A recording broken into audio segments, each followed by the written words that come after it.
So you end up kind of finding your calling. You Mhm. you realize the dogs are the thing that you want to work with. And then you mentioned you started working with dogs that were anxious or aggressive, had some kind of behavioral issue. And Mm. it sounds like while you're working with those dogs, you kind of get this light bulb moment where you go, these dogs are capable of so much more. When we start getting them on the right track, not only could you sort of remedy some of the anxiety or the aggression, but you're also like, these dogs need a job and they're good at this job of working with people. So you see, not only are you helping them with this problem, but it's opening up this world of, man, they're capable of so much more. And when you say that, where I'm going with this is, did it make you realize that a lot of people write off dogs too quickly just because there's some kind of Yes. behavioral issue there?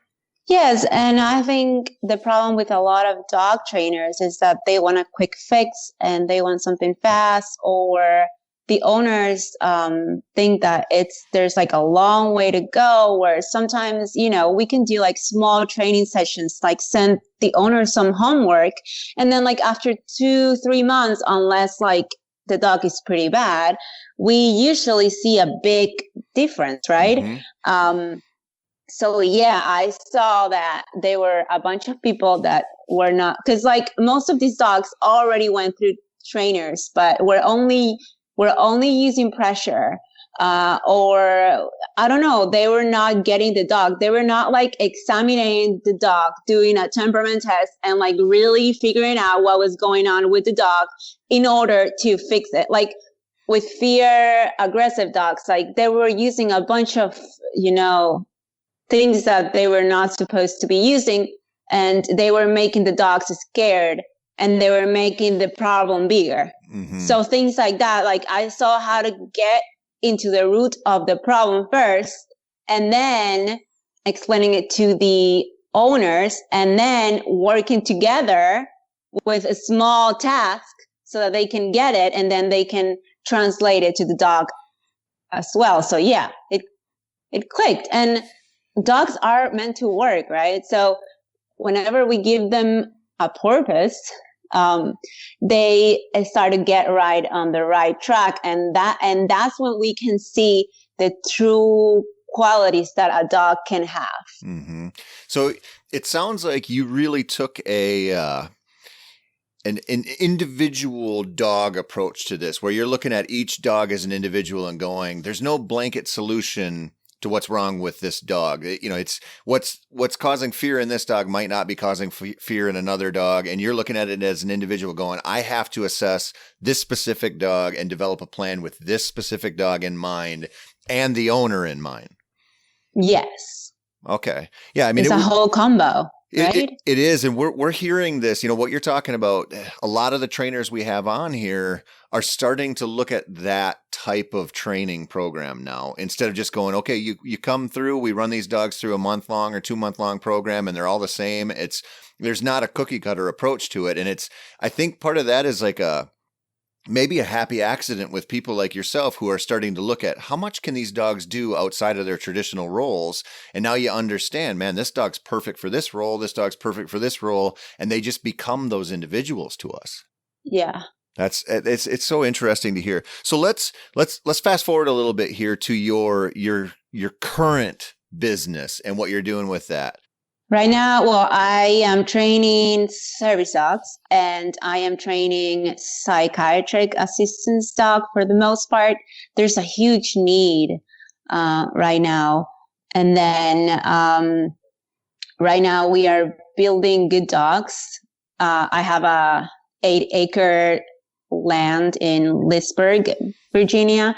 And so explain what a psychiatric service dog is. It's a dog that performs a task for a person that is having an anxiety attack or a major anxiety reaction. And the actions that these dogs can do are lay, which is deep pressure. The dog lays down on top of the handler, and it helps with fears and with their heads. Just to kind of cease the fear or the anxiety.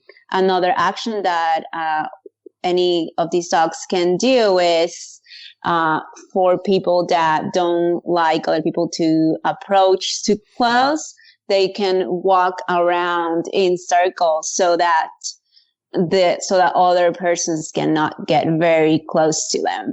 So you take somebody who has a fear of someone getting in their personal space, and you train a dog to circle them when somebody approaches to create like this little doggy boundary between them and another person.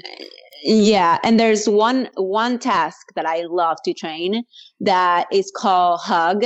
So whenever you are getting in distress or you are getting sad, we teach these dogs how to know the cues, like, rapid breathing or putting your hands in your face, and the dog knows to jump on you and to apply the pressure that you need in order to feel much better.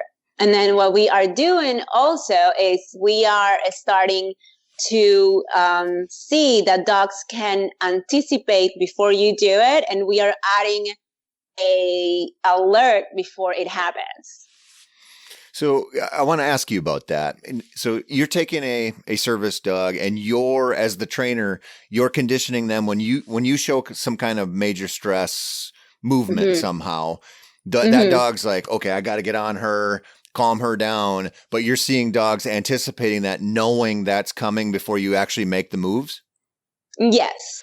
What do you think's going on there? Well, dogs learn through anticipation. Like if you teach a dog to sit down before you get out of the house, the dog is going to know that every time that you get out, he needs to sit down if you reward it enough, And so they are starting to do the same thing. We don't know exactly what it is. It's like the same thing for seizure alert or for diabetes alert. Though with the diabetes, you teach the dog to smell it, so it's kind of different. With seizure and with hug alerts, we don't know exactly what the dog is kind of senses, but we think it has to do with the hormones that the person releases. But you cannot really train a dog for the smell to actually smell that and then alert. So you kind of have to do it backwards. You have to teach the action first, and then you have to reward it enough that the dog is going to start to offer it before it actually happens, because it senses or it smells something going on in the patient's body. Yeah, well, that's kind of where I was going with that. We had a woman on, I've talked about this a whole bunch, but we had a woman on who has a bite dog, a protection dog. It's a Belgian Mal. And she talked about that, where when they're training those protection dogs, the people in the bite suits, the men in the bite suits can change their thoughts to really negative, like I'm going to hurt her, I'm going to attack her, and they go really dark. And those without saying anything or changing actually their physical movements, those dogs key in on that, the person with the bad thoughts, real fast and real consistently. And so it's kind of like the same thing you're talking about, where even though you can't really train for, like, you can't all of a sudden stress yourself out and then capture that scent and use it to train a reaction, those dogs are so tuned into you that they're picking up on it. And, it has to do also with the bonding, because when we deliver these dogs, we try to make the patient reward the dog just for hugging. And then when it starts to pick up, when the bonding starts to develop, that's when they start to pick it up. You're working with dogs that are helping people with very sort of individualistic needs. You're also doing some mobility dogs too, right? Yes, mobility dogs. They're my favorite. Why is that? Because Goldens, they're so good at it, and it's so easy for them to just do it. So I can mix and add more stuff all the time, and it's not that easy, but it's fairly easy compared to other tasks. And these dogs are done pretty fast, just because, the breed makes it so much easier. Yeah, Goldens are perfect for that, aren't they? Yeah. And a mobility dog, Just kind of run us through what that dog's life might be like with somebody, because I've seen you post some training videos, and there's helping people get up or sit up or stand or opening doors. I mean, there's a lot of different things. Oh yeah, so many. Opening doors, retrieving things from the cabinet. They actually mobility. What else? Open doors. They will close a door. They will help you in the grocery store just to put the things in the cart. They will retrieve your keys, your wallet. I teach dogs to retrieve almost anything. Mm-hmm. But for a stability, that will be a dog will help a patient to stand up just by standing next to them. And right now I'm trying a new thing. Nobody has ever done it, but I'm teaching Allie to lift me up if I fall. So like I am teaching her touch to actually touch my bag. And then I am trying to see if, because, it's not a really natural behavior for dogs just to lift up with their nose. Mm-hmm. So I am trying to see if I can put that into a new task, and just if I fall, she will kind of lift me up with her whole head. Because I have another dog that I am training for stability, but it's a very specific task for a girl that has cerebral palsy, where when the girl is choking, she is going to flip her to the side so she can breathe. So when I was teaching her that, and I started teaching her the cues, people were like saying, I don't think, dogs are not meant to really do this. Like, it's going to be hard for her. But then she actually did it. So now she has been doing it for quite a while. So I know that they can do it. It's just going to take a long time. But going back to the point, for stability, you want to teach this type of actions to where the dog will help them to lift up, or they will have a harness on so that the patient can just grab the dog and just stand up on his own. Mm-hmm. And then if the person is walking, he or she can put the pressure on the dog so that she can grab something. And stability dogs can be mobility dogs as well. Mm-hmm. And mobility can be that too, stability. Mm-hmm. And then you can have a dog that actually helps you with mobility, stability, and with hug, or with, there's